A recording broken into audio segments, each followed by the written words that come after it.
So the Snow White remake has dropped and it continues to drop.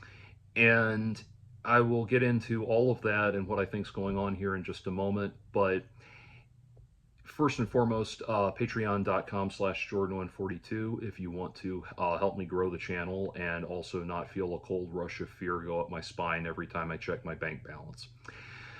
But anyway, so I want to talk not about the film itself because I have not seen it, so I cannot speak to things like the quality of the cinematography or the soundtrack or the acting or any of the production values of the film. Although ages ago, a while back, Ryan George on Screen Rant said that Gal Gadot is only capable of talking like a female Borat, and now that's all I can hear whenever she speaks. But anyway. Uh, I can't get into too much of that. However, I will not watch any of the Disney remakes on principle. These movies were done well the first time, and they were done well the first time, and they were, these new remakes. No, Disney needs to get back to really find its soul again, which is an ironic statement considering that the last good movie they had was the movie Soul. But anyway, so what I will speak to though, I've looked at tons of reviews, knowing that I will not see it on principle. Went out and found as many reviews as I could: left of center, right of center, politically neutral, establishment media, new media, all of that. And all across the board, the very best reviews I could find were people saying it's not quite as bad as everyone says it is, but I still can't recommend it. That's the best I've heard. In essence, the best I've heard. So no one seems to be willing to give it more than about a D plus. Um, and so I want to talk, a little bit about what's going on as far as the messaging and all of that. And the first and foremost thing, before I get into my analysis of like what I think is going on culturally and sociologically around this film, the one thing that irks me more than anything, I mean, obviously we could talk about the race swapped casting that they did yet again. That's one thing, but more so than that is there this asinine attitude that it is pervasive throughout entertainment media now. This attitude, that we know from what Rachel Zegler was saying about it going into it, and certainly all the reviews I've seen have reflected this, that, the love story was going to be a secondary, a distant secondary subplot to the main story about, realizing that she's an invincible girl boss that don't need no man and all of that stuff. There is this utterly ridiculous idea that Hollywood, especially purveyors of children's movies, are obsessed with now, where they think that if little girls see a movie about a princess falling in love with a man and living happily ever after when they're 4-year olds, then they won't go study STEM fields in college. They better not ever have their imaginations filled with dreams of being carried off by a handsome prince when they're 4 fucking years old, because if they do, then 16 years later, they will spend the next 16 years having absolutely no other impactful life experiences or maturity whatsoever, apparently, and arrive at their college years wanting nothing more than to be stay-at-home moms for conservative MAGA husbands or something. That's what they've convinced themselves of. It is completely bullheaded and asinine and ridiculous. When I was 4 years old, I was obsessed with trains, and if you had asked me what I wanted to be when I grew up, I would have told you a railroad engineer. And by the time I was at the age where I wanted to decide what I wanted to do with my life, railroad engineer was not even on the table. I had pretty much that was not even a thought in my mind when I was thinking, do I want to study music in college? Do I want to study literature? The things, my great passions. Railroad engineer was not one of them. And so it is frankly quite sexist. And I don't say that ironically or lightly. I say that directly. It is frankly quite sexist to think that if little girls see movies about being carried away by a prince when they're 4 years old, they'll turn into like submissive, docile housewives that tolerate heinous abuse from conservative husbands or something like that. It is incredibly sexist, and it is incredibly ridiculous, and like I keep saying the word asinine, but it certainly is. And the other thing that I think is so ridiculous about this, before I get into the sociological phenomenon of it, is this whole thing, this drummed up, made up, ridiculous controversy about the prince kisses Snow White without her consent, therefore he is sexually assaulting her. This is right up there with the people who say the Lion King depicts a fascist civilization because the people in power are shown to be eating their subjects, which indicates that the movie has a conservative agenda about sacrificing yourself for the imperial elites. And shut the fuck up! Oh my God, what is it with people that possesses them to read this deeply into children's movies? I actually, there is a video on YouTube, I think it's a multi-part video on YouTube, that it breaks down and explains how the source material for the musical Cats, which was Old Possum's Book of Practical Cats by T.S. Eliot, was actually propaganda meant to indoctrinate children into fascism. And if you just heard that and it completely blew your mind, it's because uh, a totally ridiculous over hyper analysis of the source material. And it's things like the person argues that in the that there's all these references in the text of Old Possum's Book of Practical Cats to stillness and the importance of stillness, and that is meant to imply something about fascism, and how the little cats, the little jellicle cats, are supposed to feel good about themselves when Bustopher Jones walks by and greets them and says hello to them. And that's not just a metaphor for the nice around, man about town stopping and saying hi to you, and you should feel good, you should feel happy and good when adults give you a little piece of nice attention like that. No, that's actually supposed to be this message about the importance of receiving your self-worth from the oligarchs and the aristocrats of the world. It's like, holy fuck, how do you experience happiness with this attitude? Like, how, anyway. But getting back to the ridiculous hyper analysis of the not supposedly non-consensual kiss, stop and look at the context of what's happening there. This is not he is not doing this because he's trying to overrule her consent and have a physical interaction she expressly doesn't want to have. She has been placed in a state where she's essentially in a coma, and the only way to bring her out of it is to kiss her. He did not create that situation, someone else did. What he's doing is analogous to giving somebody mouth-to-mouth resuscitation. And of course, Hollywood cannot, especially Disney now, lacks the ability to understand that this is a symbolic and emotional expression of love and being awakened by love and being brought, feeling like love is bringing you back to life and everything and all of that. And of course, as I say that, they'll still rush in and say, that is still a very negative and toxic message because it is telling little girls that being in a relationship is what they need to feel complete, and they don't. What they need is to go into STEM fields in college, and for some reason we can't comprehend that it's not a binary choice, even though we're the people that are obsessed with calling everything non-binary. We can't understand understand that it's not a binary choice between falling in love and having a career, that you can actually have a relationship and a career, and we don't understand that because we think The Lion King is about promoting fascism. I hope all of that was intelligible.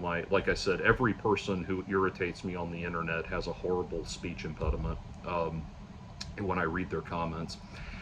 But anyway, it's just ridiculous. They are incapable of comprehending the original, and they look at everything.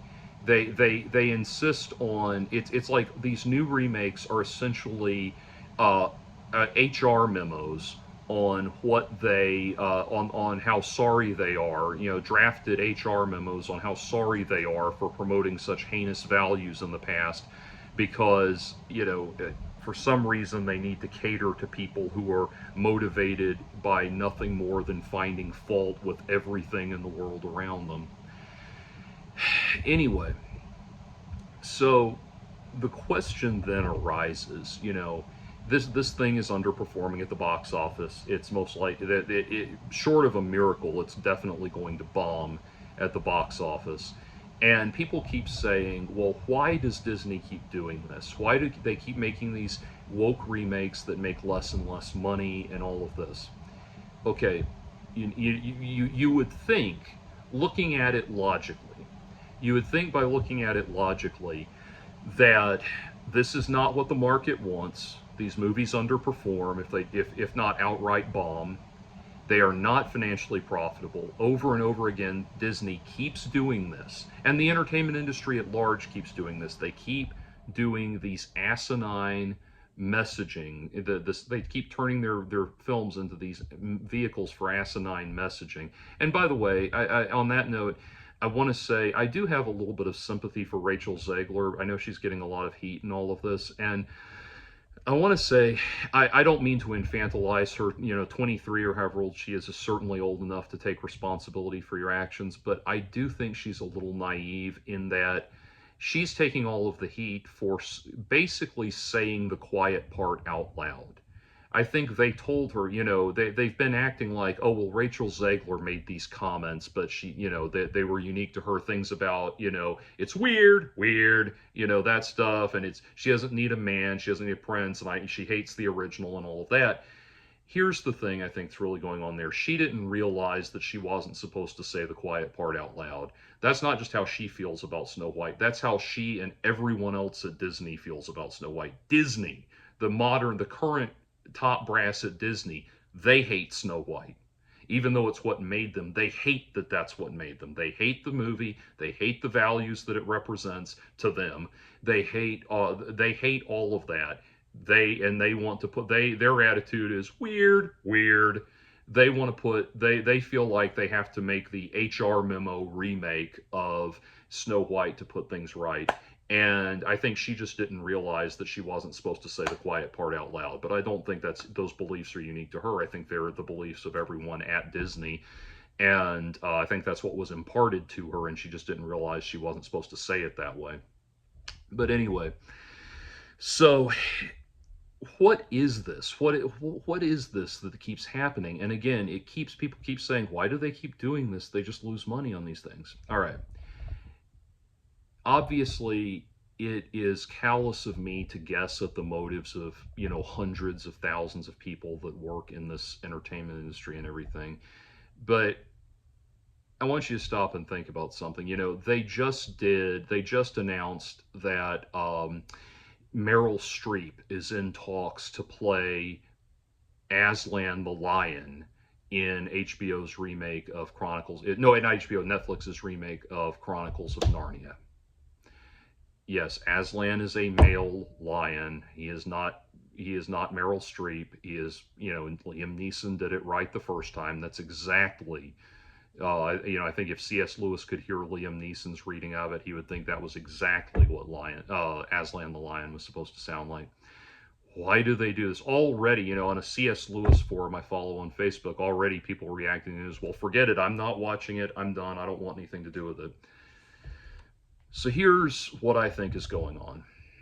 let's go back to a far more innocent time, which was 2016, well, 2015, really, when the movie was announced. The all female Ghostbusters that got a horrible reaction, generated all of that controversy, and flopped at the box office. So, and before you write in and say, actually, it got this amount of money at the box office, which was more than what they spent on it, that was the cost of production. It barely made back cost of production. It did not make back the cost of the promotion and distribution. It flopped at the box office. Please, whatever you comment on my channel, just read it aloud in that voice before you post it. Anyway, but the whole thing, it flopped at the box office. People hated it. It began the trend of people, uploading videos of empty theaters and things like that. It was not well received, to say the least. So much so that when the canonical Ghostbusters films, I think there's 4 or 5 of them at this point, were compiled into a box set, they did not include um, the 2016 Ghostbusters remake, and so Paul Feig launched a social media campaign about it, saying like, "No, include our thing, and you need to include our movie too, yada yada yada." So all they did to placate him was they included a download link for in the packaging materials. They included a download link in the box set. They didn't want to go to the trouble to put the physical media of it in there because they know people are going to throw it in the trash anyway. And what happened with that, what began with that, it really becomes clear if you listen to how Paul Feig was talking about his at the time. Now, understand, Paul Feig is a legitimate filmmaker. He's made good stuff. He's made good movies. I'm not taking that away from him, and he is certainly a very competent filmmaker. I'm not challenging his professional bona fides or anything like that. But in terms of his thought process in making the original Ghostbusters, in interviews where I saw him talking about what his rationale was for making it an all-female cast, not even a mixed co-ed cast, but an all-female cast, he would talk about things like how when he was a little boy, he preferred playing with the girls rather than the boys, and things like that, and that he wanted, he wanted that spirit, girl spirit in there and everything. And it starts to feel like, and I think reasonably so, that Paul Feig was making that movie. What his motivation for making it seemed to be more like taking a traditional guy thing, which this Ghostbusters movie, it's about 4 male friends or business colleagues or whatever, and it's kind of a guy thing, even though it's I think open to everybody, and remaking it with women as a fuck you to fans of the original, as a fuck you to people he didn't like. And we hear about what was so interesting, the word that kept coming up in terms of the negative backlash to that movie was gatekeeping. Fans of the original are gatekeeping women from participating in Ghostbusters fandom, and all of that, and as if access to Ghostbusters fandom was something that men were posting sentries at the gate and patrolling to make sure no undesirables got in or something like that. And the Hollywood told itself a very specific story when Ghostbusters flopped, which was it was an amazing, beautiful, wonderful, fascinating movie, or at the very least, a fun, decent, innocent enough movie that evil, bigoted, mean spirited fans of the original would not allow to thrive and would not allow to thrive and prosper like it deserved. There was that whole thing that they kind of told themselves, that narrative that they told themselves. And we see this attitude continue again every time something increasingly we see more and more of these movies flop, and when they flop, a certain demographic is blamed for not coming out and supporting it. Like when Billy Eichner did his movie Bros, which was supposed to be, it was touted as being a mainstream released a gay romantic comedy that everybody could, the whole family could enjoy, basically. Not the whole family, but straight couples and gay couples alike could enjoy. And it was very much, the film was part of the problem for the film. I was more gentle to it than a lot of other people. I thought it was kind of a cute movie and had some funny lines, but I didn't think it was anything terribly special. But they overshot the mark with what they were trying to do, rather than basically say, like, we're doing something at about the level of you know, a Hallmark movie, but with gay characters or gay leads or something like that. Put it at about that level. They were saying, they were promoting it as, this is going to be the gay Annie Hall, which, like, wow, you're shooting it into the, not only is it going to be a mainstream gay rom-com, but you're shooting it into the stratosphere of cinematic accomplishments, that kind of thing. And they and it flopped at the box office. It was not that good of a movie. Like I said, it was not terrible, but it not heinously terrible. It just wasn't very good. And the Paul Feig's, I mean, not Paul Feig, Billy Eichner's response to it was, straight couples didn't show up. They didn't, they did not show up for Bros, and Hollywood blamed homophobia, and it had to have been homophobia that this movie didn't do well, not the fact that it wasn't that great of a movie and people weren't that interested in it. It had to have been, this group didn't show up for it. They did not realize they had a moral responsibility to shell out their money for this movie. In essence, is what they're saying. And on and on and on, over and over and over again, we see this happening. The movie comes out, it gets a negative response, it flops. Hollywood tells itself this story. And what we have to understand is what Hollywood is now. Hollywood no longer views themselves as competing for your entertainment dollars. They don't see themselves as vying to earn your money. And there's a lot of reasons that movies aren't that good anymore. There's practical reasons, like, Keanu Reeves directed a whole documentary about the effect that the transition from film to digital is having on movies, and how they're shot and how they look now and everything. And there's all kinds of, David Lynch, who passed recently, gives a good interview in it. And there's all kinds of stuff like that, technical things that are changing, budgetary issues, different new formats with streaming. I get all that. But one of the big things is that Hollywood doesn't think they have to try anymore. Hollywood, once in a blue moon, Hollywood will put out great movies, will still come out. I thought The Substance was great. I could do a deep dive into talking about that, and people would probably enjoy it, so maybe I will. But I thought The Substance was great. But by and large, what Hollywood does now is they just make movies that have a message they want to, they see themselves, I think Hollywood sees themselves as this kind of enclosed, domed off utopian world, kind of like kind of like the society that exists in the glass bead game or something like that.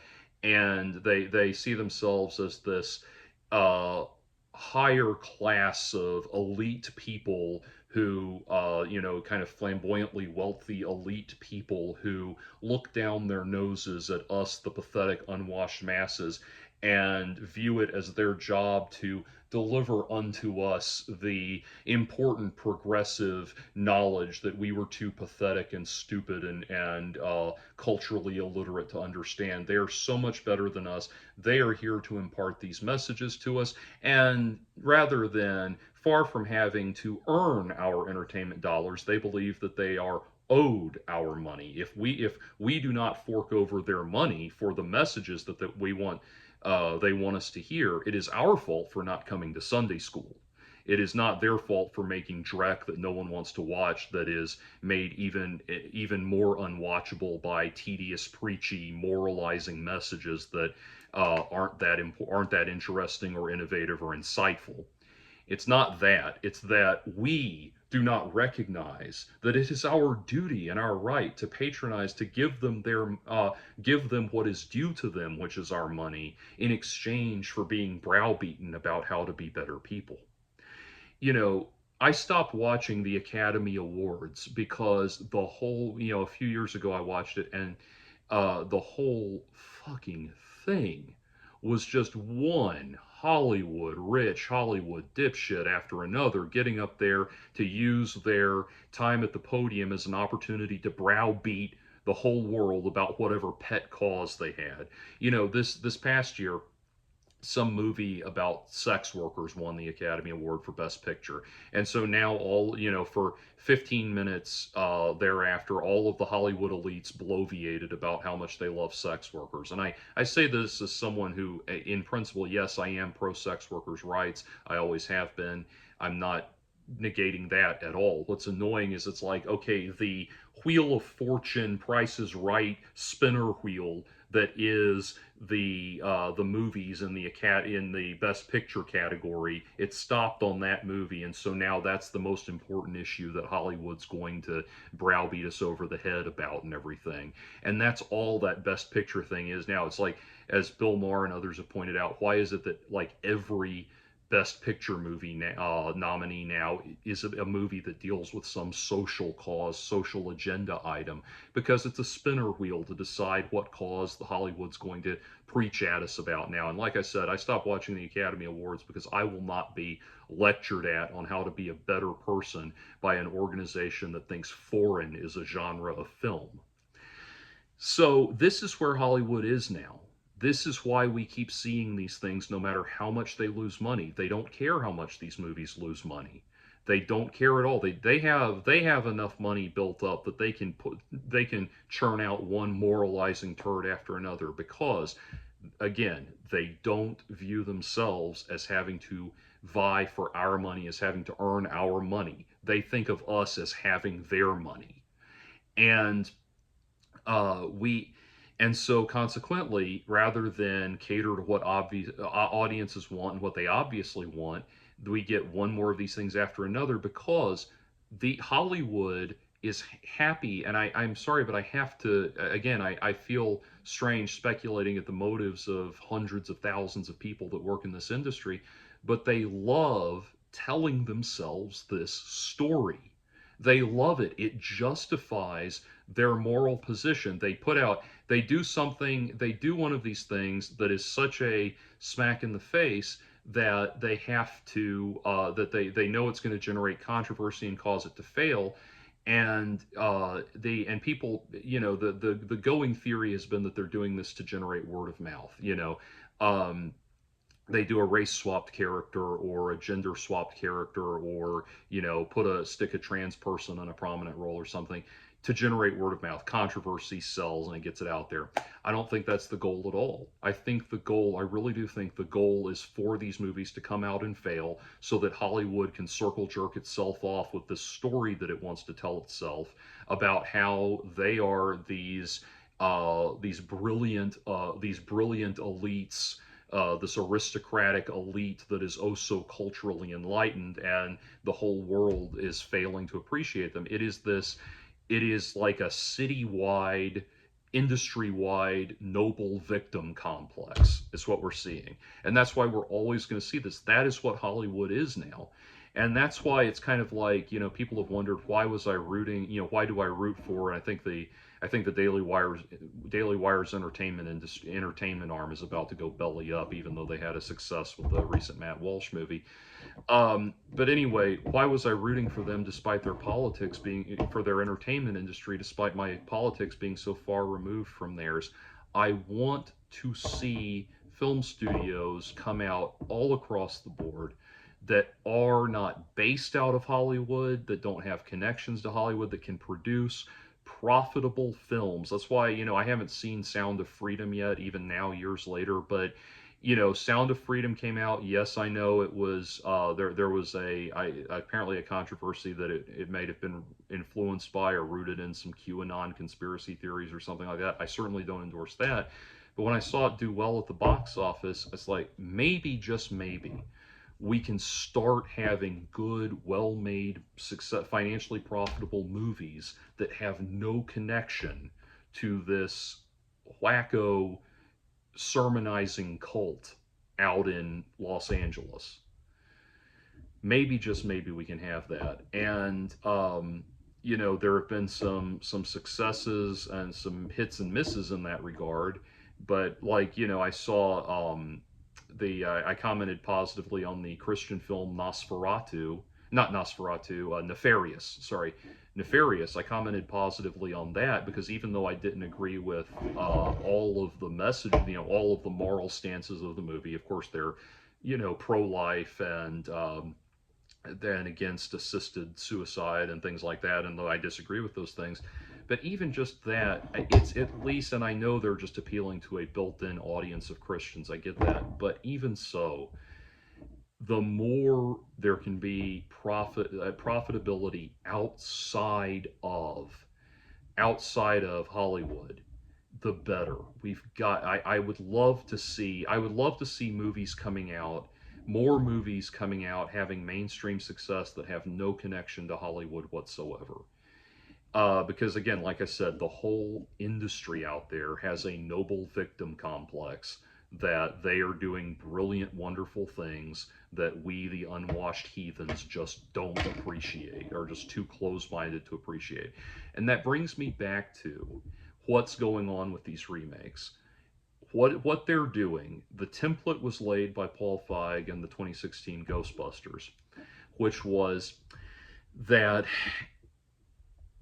you know all of these movies, it's built into, it's not done as a social progress thing, it's built into these movies, that these radical changes they make that are meant to get under people's skin and irritate you, it is a fuck you to fans of the original. That is what's supposed to happen. They learned from that their remakes are supposed to say fuck you to fans of the original, and that's a part of a remake now. That is a part of it, is doing things that are intentionally meant to be a fuck you to fans of the original. Fans of the original being that they are, that there's this attitude that, like, fans of the original come from a previous, they're by definition come from a previous time, and there, and nobody that was born uh, more than about 30 years ago could ever possibly know anything about concepts like inclusivity and the importance of bringing a diverse array of people into your social spectrum, and including people and being compassionate to people who aren't like you, and shaking off old outmoded ways of doing things. No one could possibly understand that. And so therefore, if a movie was made prior to a certain whatever arbitrary point, they feel like, well, obviously anyone who's a fan of that must be some heinous neo-reactionary that wants to bring back the horrible values um, and prejudices and bigotry of the time period, and that's why they're desperately clinging to the original. And so consequently, that is part of it. The goal is to say fuck you to fans of the original. And you have an industry that is having this very bizarre identity crisis, just like Disney is looking at Snow White and thinking, oh my God, we're so ashamed that our whole business, our entire success as an entertainment empire is based on this horrible movie that's advocating for date rape and female servitude and feudalistic values. Clearly, that has to be it, because no other interpretation aside from the most absolute, ridiculously literal hyper extrapolation could ever possibly be what's meant to get across here. We're so ashamed of this. Oh my God, we have to course correct. Hollywood sees that as their mission now. Their mission is to say fuck you to fans of their movies.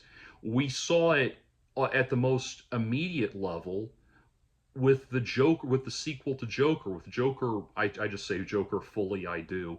But anyway, Joker fully I do. We saw that where the same director thought he felt like he needed to say fuck you to fans of the original movie. Fuck you for liking the original movie. And we look at that as an anomaly, or as a confusing thing. Why would he do that? Why would Hollywood sink $250 million into making a Joker sequel that was meant to say fuck you to fans of the original? because Hollywood's whole thing now, being the ridiculous, self-immolating, noble victims that they are, is saying "fuck you" to the fans of of cinematic history. It began with Ghostbusters 2016. They wanted Paul Feig wanted to say "fuck you" to fans of the original, and then one by one, these remakes start coming out, and every one of them seems to be saying "fuck you" to fans of the original, and that's the goal. You have to remember, Hollywood sees the world as Hollywood, the enlightened, superior, supreme beings, and MAGA hat wearing child rapists, as you know, or whatever, or however they see the rest of the country as being nothing but far right neo reactionary maniacs that they have to educate and lift up and enlighten. That's how they see it. So their whole thing is saying "fuck you" to fans of the original, and that's why it always feels that way. So anyway, that's what I think's going on with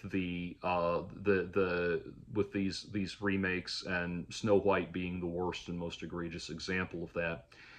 And I think, we keep calling them woke remakes. And you have to understand something. As I say this, I'm wrapping up. I should have said this towards the beginning.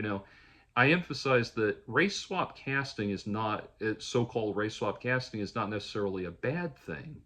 Like when it was announced that Denzel Washington would be playing Macbeth in a film adaptation directed by one of the Coen brothers, at no point did I think, oh no, woke casting or something like that. All I thought was, all right, this is an opportunity to see one of my favorite actors, Denzel Washington, playing one of my favorite Shakespearean characters, Macbeth, in a film directed by one of the Coen brothers. That sounds like a fucking awesome combination of things. Let's do it. Um, that I because and the thing is, the reason I know that that was not being done as a "fuck you" to fans of the original. Not that no fans of the original performance of Macbeth are alive or have been for centuries, but that was not being done as a "fuck you" to fans of the source material, because it was not marketed that way. You did not have a marketing campaign of the actors and production team going out and saying "weird, weird." You didn't have that. You did not have actors that could barely resist the urge to say the quiet part out loud because they're gleeful at how much of a big "fuck you" they're giving to fans of the original, of the source material. You didn't have that. Because it wasn't that. It was not made that way. It was one of the I can't remember which Coen brother. I think it was Joel Coen. It was one of the Coen brothers making this movie, this fascinating art piece that was amazing. It was scorching from start to finish, and it was great. I had a blast with it. It was amazing to watch. And Denzel, when he promoted it, was not going out there, puffing out his chest and talking. I think he's a lot more of a mature person than that. I think he's very much above this kind of posturing. But he wasn't out there uh, puffing out his chest about what a culturally enlightened film it was and everything. It was just a good movie. And by the way, if you're wondering why he's one of my favorite actors, um, Training Day, Devil in a Blue Dress, and John Q. Training Day is such an amazing movie. I could never watch it again. Yeah. And Philadelphia.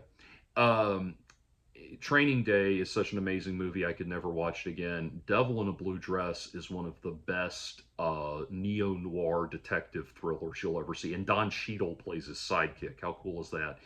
One of the best detective thrillers you'll ever see, on par with like Chinatown. It's amazing, and it does give like Polanski vibes throughout. It's really cool. Anyway, but that's the difference, and they don't get it because they don't care anymore. They are not artists, they are preachers of a very tedious and very tiresome religion. And we that we will always, in people, every time one of these things flops, they will always play the noble victim and pat themselves on the back and lament the fact that the world is not progressive enough and forward thinking enough to appreciate their asinine dreck. So there you go.